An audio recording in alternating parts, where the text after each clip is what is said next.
اللہ خالق و مالک کے لیے ہے،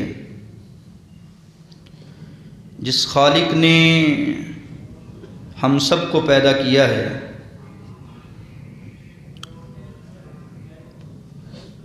درود و سلام پیارے رسول صلی اللہ علیہ وآلہ وسلم کی ذات اقدس و برکت پر۔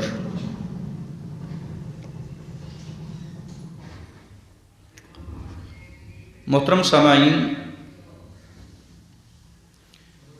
آپ نے سابقہ جمعہ سنا، مسلمان کو گالی دینا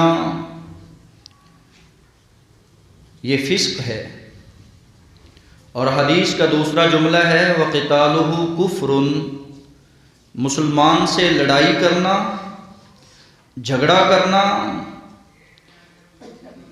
یہ انسان کو کفر کا باعث بنتا ہے، انسان کو کافر تک پہنچا دیتا ہے۔ مسلمان سے لڑائی کفر ہے۔ اور آج کی ہماری گفتگو صرف اسی بات پر ہوگی، لڑائی اور جھگڑے کے نقصانات۔ اللہ خالق و مالک نے انسان کو اشرف المخلوقات میں پیدا کیا ہے، اور مختلف قسمیں کھا کر کہا احسن تقویم، انس اور نسیان سے مرکب انسان میں نے تمہیں اپنی عبادت کے لیے پیدا کیا ہے، تاکہ میں آزماؤں لیبلوکم ایکم احسن عملا، تم میں سے کون زیادہ نیکیاں کرنے والا۔ تم سے تیرے رب نے حقیقی انسانیت کا مطالبہ کر دیا۔ حقیقی انسانیت دینی اصولوں کی پاسداری کا نام ہے۔ حقیقی انسانیت الفت محبت کا نام ہے۔ حقیقی انسانیت یہ ہے کہ انسان آپس میں بھائی بھائی بن کر رہے، دل میں بغض، کینہ، عداوت، نفرت کو نکال دے۔ حقیقی انسانیت اس میں ہے کہ انسان کے دل میں کسی بھی رشتہ دار کے بارے میں کدورت نہ ہو، کسی کے بارے میں ایک دوسرے کی زبان پر برائی نہ ہو، بلکہ جب بھی نظر آئے زبان سے اچھائی بیان کرتا ہوا نظر آئے۔ یہ حقیقی انسان ہے، یہی حقیقت میں مسلمان ہے۔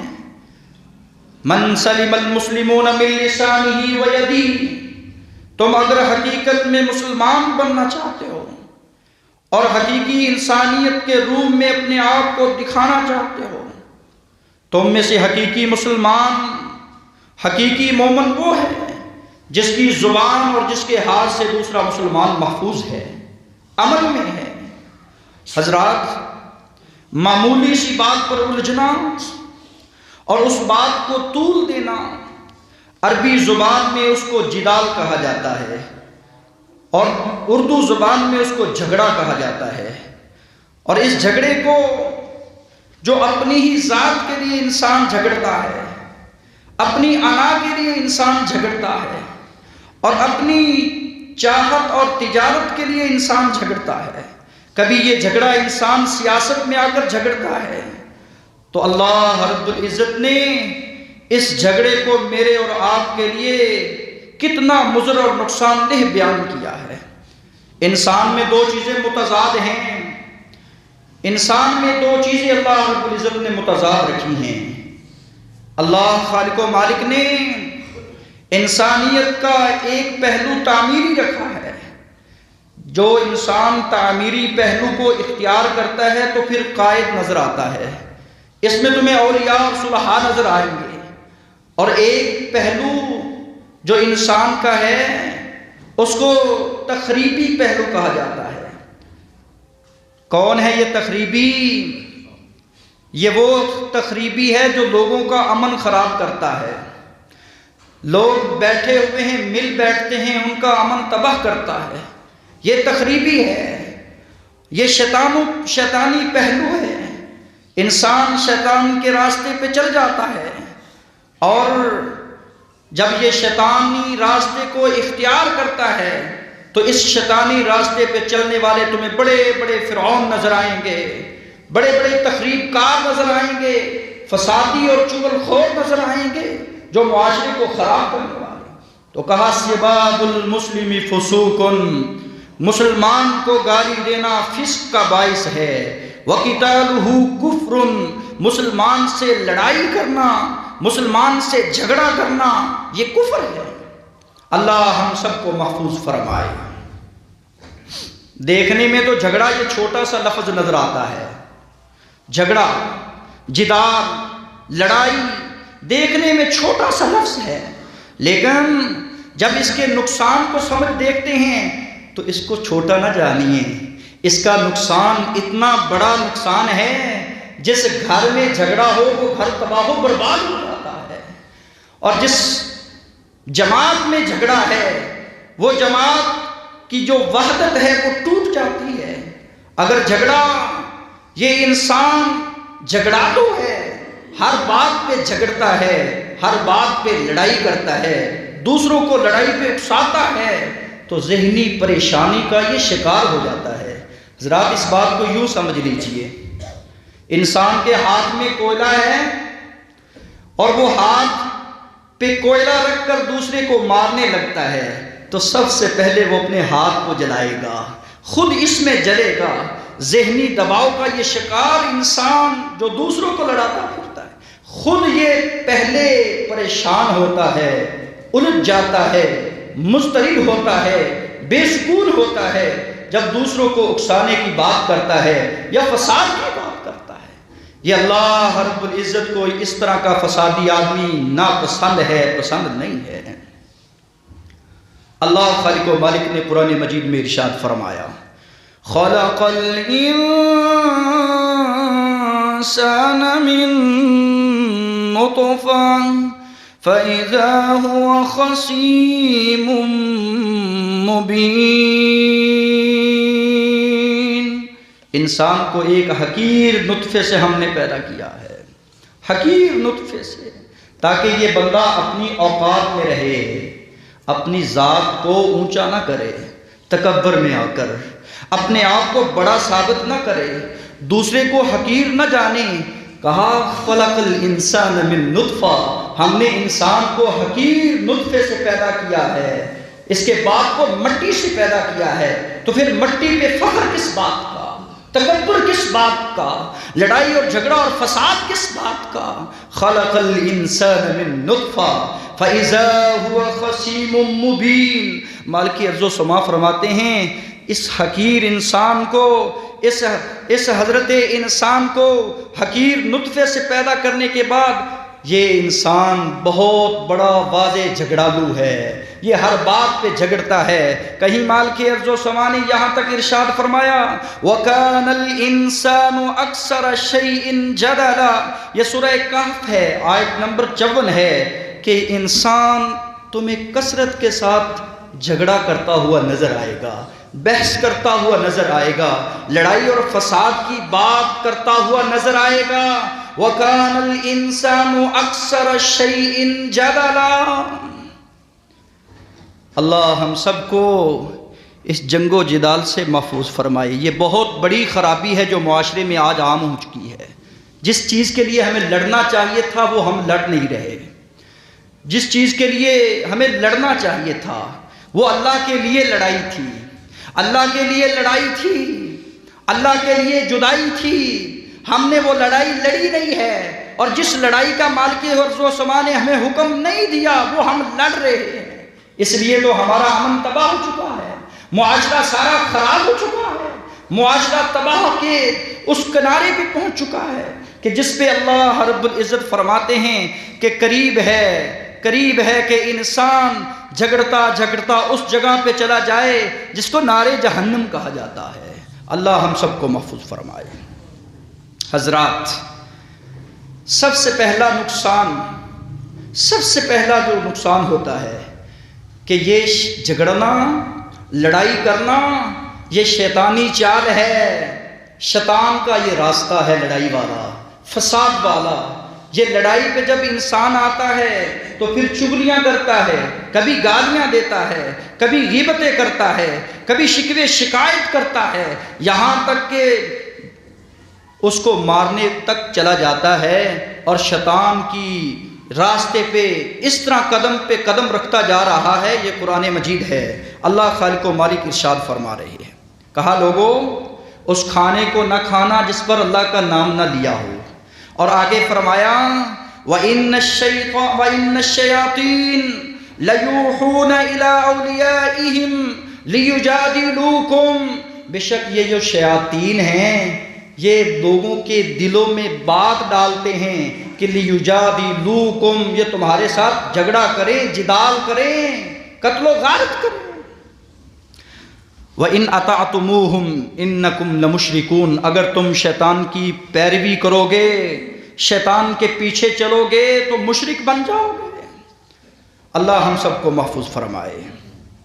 وَمِنَ النَّاسِ مَن يُجَادِلُ فِي اللَّهِ بِغَيْرِ عِلْمٍ وَيَتَّبِعُ كُلَّ شَيْطَانٍ مَرِيدٍ، جو اللہ کی آیات کے بارے میں بحث اور مباحثہ اور جھگڑا کرتے ہیں، یہ شیطان کے مرید ہیں۔ یہ قرآن مجید ہے، یہ شیطان کے مرید ہیں، رحمان کے نہیں ہیں، یہ شیطان کے چیلے ہیں جو اللہ رب العزت کی آیات کے بارے میں، اللہ رب العزت کی ذات کے بارے میں بحث مباحثہ اور جھگڑا کرتے رہتے ہیں۔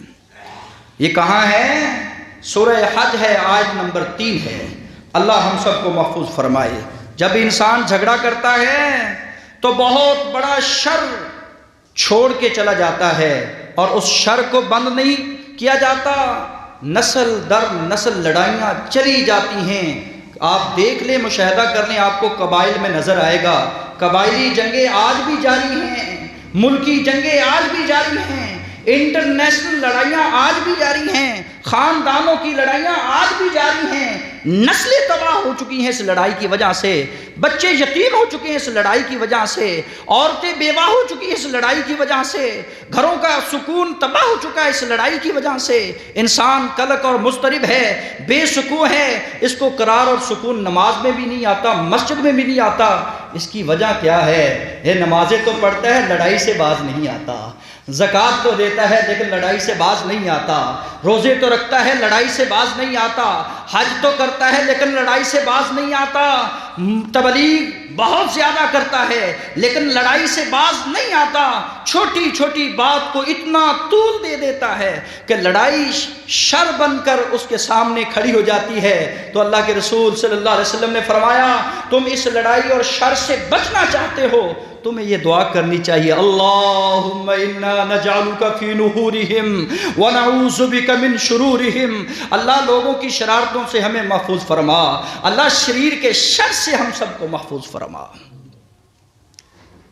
یہ چھوٹا شر ہے، بہت بڑا شر ہے جو انسان کے اندر چھپا ہوا ہے، جو شیطان کی صورت اختیار کیے ہوئے ہے، جو تخریب کار انسان ہے، ہر وقت تباہی کی بات سوچتا ہے، ہر وقت لڑائی کی بات سوچتا ہے۔ اچھا، جب بندہ لڑائی کرتا ہے تو اس کا 5واں نقصان کیا ہوتا ہے؟ 5واں نقصان سب سے بڑا نقصان ہے، ما ضل قوم بعد هدى كانوا عليه الا اوتوا الجدال، جب بندہ بحث مباحثے پہ آ جائے، وہ دین کا معاملہ ہو یا دنیا کا معاملہ ہو، تو انسان گمراہ ہو کے رہ جاتا ہے۔ یہ بحث اور مباحثے کا نقصان ہے، جو فضول ہے، بیہودہ ہے، بد کلامی ہے، لڑائی ہے۔ جب بندہ ہدایت ملنے کے بعد بھی بحث کرے، اور ہدایت مل جانے کے بعد، قرآن و سنت کو دیکھ لینے کے بعد پھر بھی بحث مباحثہ کرے، تو پھر گمراہی کے سوا انسان کے پاس اور کچھ نہیں ہے۔ اس سے اور کوئی نقصان ہو سکتا ہے بڑا؟ حضرات، اللہ خالق و مالک ناراض ہوتے ہیں۔ سورہ اعراف آیت نمبر 71 ہے، اللہ خالق و مالک فرماتے ہیں کہ یہ انسان جو جھگڑتا ہے، خیانتیں کرتا ہے، ان اللہ لا يحب من کان خوانا اثیما، اس گناہگار خیانت کرنے والے انسان کو تیرا رب پسند نہیں کرتا۔ اللہ کی ناراضگی اس پہ ہے، اللہ خالق و مالک اس پہ ناراض ہیں، فوز و فلاح سے یہ محروم انسان ہے، راحت سکون سے یہ محروم انسان ہے، خوشخبری سے یہ محروم انسان ہے، قبول اس کی عبادت نہیں ہوتی، مالک ارض و سما اس کی عبادت کو قبولیت کا درجہ نہیں دیتے، کیونکہ یہ شیطان کے راستے پہ چلنے والا انسان ہے، اہل ایمان کی لسٹ سے یہ خارج انسان ہے جو ہر وقت لڑائی اور فساد کی بات کرتا ہے۔ لڑائیاں ہوتی کیوں ہیں؟ جھگڑے ہوتے کیوں ہیں؟ حضرات سنیے یہ بھی بات، آج مذہبی لڑائیاں عروج پہ ہیں، ہمارے ارد گرد جس قدر نفرتوں کا بازار گرم ہے وہ آپ کے سامنے ہے، سوشل میڈیا کو دیکھ لو، خبروں میں دیکھ لو، بازاروں میں دیکھ لو، اس قدر نفرتیں ہیں کہ لوگ محبت کرنے کے لیے تیار نہیں ہیں، لوگ بات سننے تک نہیں تیار ہوتے۔ کیوں؟ دل میں بغض، کینہ، عداوت اتنا بھر دیا، اس نفرت نے، جھوٹی بات نے ایک دوسرے کے خلاف اکسا کر، بھڑکا کر ہم نے ایک دوسرے کو دور کر دیا۔ انسان سے انسانیت چھن چکی ہے، انسان سے انسانیت چھن چکی ہے، ہمدردی ختم ہو چکی ہے، پارٹی بازی بڑی ہے، پارٹی بازی کے جھگڑے ہیں، یہ میری پارٹی کا، یہ تیری کا نہیں ہے، اس لیے لہذا اس سے بات نہیں ہے، اس کے جنازے پہ نہیں جانا کیونکہ یہ میری پارٹی کا نہیں ہے، یہ میرا سپورٹر ووٹر نہیں ہے۔ حضرات یہ انسانیت چھن چکی ہے انسان سے، کیوں؟ ہمدردی چھن چکی ہے، کیوں؟ کیونکہ اس نے جب بھی بات کرنی ہے گندی بات کرنی، جب بھی سوچنا ہے گندا سوچنا ہے۔ غلط فہمی یہ بنیاد ہے جھگڑے کی، غلط فہمی کی بنیاد پہ گھر ٹوٹ رہے ہیں، غلط فہمی کی بنیاد سے انسان تنظیموں سے، جماعتوں سے نکل رہا ہے، غلط فہمی کی بنیاد سے اہل اسلام سے انسان نفرت کر رہا ہے، غلط فہمی نے انسان کو کوسوں دور کر دیا ہے انسانیت سے۔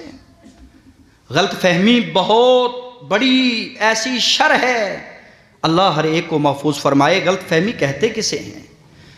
ایسی بات کو سوچ لینا جو چیز واقع نہ ہو، خلاف واقع بات سوچ لینا، خلاف حقیقت بات کر دینا۔ کرنے والے نے تو کر دی، میں اور آپ سب غلط فہمی میں مبتلا ہو گئے۔ غلط فہمی بنیاد ہے لڑائی اور جھگڑے کی، بدگمانی بنیاد ہے لڑائی اور جھگڑے کی، اور اسی طرح زبان بے لگام کے جھگڑے، زبان بنیاد ہے لڑائی اور جھگڑے اور فساد کی، اور اسی طرح آج برادری ازم کے جھگڑے ہیں، یہ بنیاد ہے لڑائی اور جھگڑے کی، جس کو جو رسول کائنات صلی اللہ علیہ وسلم نے حجۃ الوداع کے موقع پر کہا، میں تمہیں ساری برادری اور ساری جتنے یہ تمہیں تعصب کی اینک تم اتار دو، تعصب والی نظر سے کسی کو نہ دیکھا کرو، قوم پرستی چھوڑ دو، ایک پوجا کرو تو رب کی کرو، سب انسان ہیں، تمہیں فضیلت ہے تو صرف تقویٰ پر ہے، برتری ہے تو تقویٰ پر ہے۔ حضرات رسول کائنات صلی اللہ علیہ وسلم نے سمجھانے کے انداز میں بھی کہا، کچھ لوگوں کا انداز اتنا غلط ہوتا ہے جس کی بنیاد پر جھگڑے ہوتے ہیں، انداز سمجھانے کا غلط ہوتا ہے، سمجھنے والوں کا انداز سمجھنے میں غلط ہو جائے تو تب بھی جھگڑا ہو جاتا ہے۔ آنے والا آیا، اس کو عرابی کہا جاتا ہے، اس نے مسجد میں آ کر پیشاب کر دیا۔ یہ نسائی کی کتاب الطہارہ میں حدیث موجود ہے، ان اعرابیا بال فی المسجد فقام علیہ بعض القوم۔ اس عرابی کو پتہ نہیں تھا، یہ نیا آیا تھا مسجد کے تقدس کا، اس نے آ کر مسجد میں پیشاب کر ایک کونے میں شروع کر دیا۔ فقام علیہ بعض القوم، بعض صحابہ اٹھے غصے سے اور اس کو کھینچنے لگے۔ جس طرح آج بھی یہ معاشرے میں ہے، کوئی غلطی سے مسجد میں کسی سے کوئی بات ہو ہی جاتی ہے، موبائل چل ہی جاتا ہے، اس طرح ٹوٹ پڑتے ہیں کہ دوبارہ وہ نماز پڑھنے کے لیے تیار نہیں ہوتا۔ یہ نمازیوں کی کثرت ہے، اکثریت تمہیں ایسے نظر آئیں گے، ایسے رویوں والے نظر آئیں گے، سخت مزاج۔ حضرات جب اس اعرابی نے پیشاب کرنا شروع کیا تو یہ ٹوٹے اس کے اوپر. تو رسول کائنات صلی اللہ علیہ وسلم فرماتے ہیں وہ میرے صحابہ دعوہ لا تزرمو، دعوہ اس کو چھوڑ دو، لا تزرمو اس کو ڈانٹو نہیں، اس کو کرنے دو. فلما فرغ دعا بدلو، جب وہ فارغ ہوا تو آپ نے ایک دول منگوایا پانی کا. فصب علیہ، اور اس پیشاب کے اوپر بہا دیا اور مسئلہ سمجھا دیا. اگر کوئی ناپاک ہو جائے چیز تو پاک پانی سے ہو جاتی ہے. مسئلہ خلق اور اخلاق کا سمجھا دیا. کسی سے غلطی ہو جائے تو حکمت اور عملی سے وضاحت کے ساتھ نصیحت کیجیے. اور تیسری بات یہ بھی سمجھا دی، جب اعرابی مسلمان ہوا تو کہتا ہے اپنا واقعہ خود بیان کرتے ہوئے کہتا ہے میں مسجد میں آیا تھا اور رسول کائنات نے جب مجھے صحابہ کو چھوڑ کر مجھے بول کرنے کی اجازت دی، بول میں نے کر لیا، پیشاب سے فارغ ہوا تو اللہ کے رسول نے فرمایا ان ھذل مساجد لا یبال، یہ مسجدیں ہیں اللہ کا گھر، یہ پیشاب کی جگہ نہیں ہیں. اس جگہ پہ پیشاب نہیں کیا جاتا، اس کو پلیت نہیں کیا جاتا. وَإِنَّمَا بُنِيَ لِذِكْرِ اللَّهِ، یہ مساجد بنائی اس لیے گئی ہیں کہ اس میں اللہ کا ذکر کیا جاتا ہے. یہ مساجد بنائی اس لیے گئی ہیں کہ اس میں نماز پڑھی جاتی ہے. اور اللہ کے رسول صلی اللہ علیہ وسلم کا یہ اخلاق دیکھ کر وہ مسلمان ہوا اور کہا میرے رسول صلی اللہ علیہ وسلم کی اس حکمت اور اس نصیحت امیز بات نے میرے دل پہ اثر کیا. آج چھوٹی سی غلطی کسی بڑے عالم سے ہو جائے، چھوٹے سے ہو جائے، کسی بڑے بھائی سے، گھر والے سے ہو جائے تو ہم اس طرح اس پر ٹوٹ پڑتے ہیں، اس طرح اس کو نفرت امیز آنکھوں سے دیکھتے ہیں کہ دور ہو جا، بلکہ اس کو کہتے ہیں کہ یہ تو کافر بن گیا. کلی طور پر ہم کہتے ہیں کہ یہ ہماری آنکھوں سے دور ہو جائے. جھگڑا اس بنیاد پر بھی ہوتا ہے کہ میرا ہم اثر کیوں ہے، حسد اس کو کہتے ہیں. اور آسمان میں سب سے پہلی غلطی اور زمین پہ سب سے پہلا قتل صرف اس حسد کی بنیاد پہ ہوا تھا. یہ لڑائی حسد کی بنیاد پہ ہوئی تھی. یوسف نبی اپنے باپ یعقوب سے جدائی صرف اس حسد کی بنیاد پہ ہوئی تھی. اور اسی طرح اس حسد نے بڑے بڑوں کو اس طرح ہلاک کر دیا ہے. رسول کائنات نے فرمایا یہ حاسد انسان کی نیکیاں ختم ہو جاتی ہیں. آنے والا جمعہ انشاءاللہ آئے گا حسد کے نقصانات پر بھی. جناب محمد الرسول اللہ صلی اللہ علیہ وسلم نے میاں اور بیوی کے جھگڑوں کو ختم کرنے کے لیے کہا بیوی کو نصیحت کیا کرو. گھر میں اکثر لڑائی جھگڑا فساد تب ہوتا ہے جب بیوی اپنے خامند کا حکم نہیں مانتی، جب بیوی اپنے خامند کے حقوق ادا نہیں کرتی. اور جو خامند کا حق ادا نہ کرے، کہا ساری رات اس پر اتنا بڑا نقصان ہے کہ ساری رات اس پر فرشتے لعنت کرتے رہتے ہیں. حضرات، جس پر لعنتیں ہوں فرشتوں کی، وہ اللہ کی رحمت کی کیسے مستحق ہو سکتی ہے؟ اور وہ بندہ جو بد زبان ہے، جس کی زبان بے لگام ہے، وہ بچوں کو بچہ نہیں سمجھتا، بیٹوں کو بیٹا نہیں سمجھتا، گھر والی کو گھر والی نہیں سمجھتا، اس کے گھر میں سکون کیسے آ سکتا ہے؟ یہ بہت بڑا المیہ ہے. بڑے دیندار گھرانے، مذہبی گھرانے، اسلام کا نام لیوا، اسلام کا نام لینے والے، اخلاق کی کمی ان کے گھروں میں بہت زیادہ ہے. اس معاشرے کو لڑائی اور جھگڑے سے پاک کرو. میری اللہ رب العزت سے دعا ہے، اے اللہ غلط فہمیوں سے جو جھگڑے طول پکڑتے ہیں، اللہ غلط فہمیوں کا ازالہ فرما. بدگمانیوں سے جو جھگڑے معاشرے میں قائم ہیں، اللہ بدگمانیاں دور فرما. اللہ دلوں سے نفرت، کدورت، بغض، عداوتیں ہر گھر سے، ہر محلے سے دور فرما. اللہ بھائی بھائی بننے کی توفیق عطا فرما. اللہ نفرت کا سمندر اتنا بھرا ہوا ہے، اس میں محبت ڈال دے. اللہ ہم سب میں محبت مودت پیدا فرما تاکہ ہم ایک ہی نظر میں، جس طرح خانہ کعبہ میں حاجی ایک لباس میں ملبوس ہو کر اور امام کے پیچھے نمازی ایک صف میں کھڑے ہو کر ایک نظر آتے ہیں، اللہ ہم سب کو ایک فرما. اقول قولی ھذا واستغفر اللہ لی ولکم ولسائر المسلمین.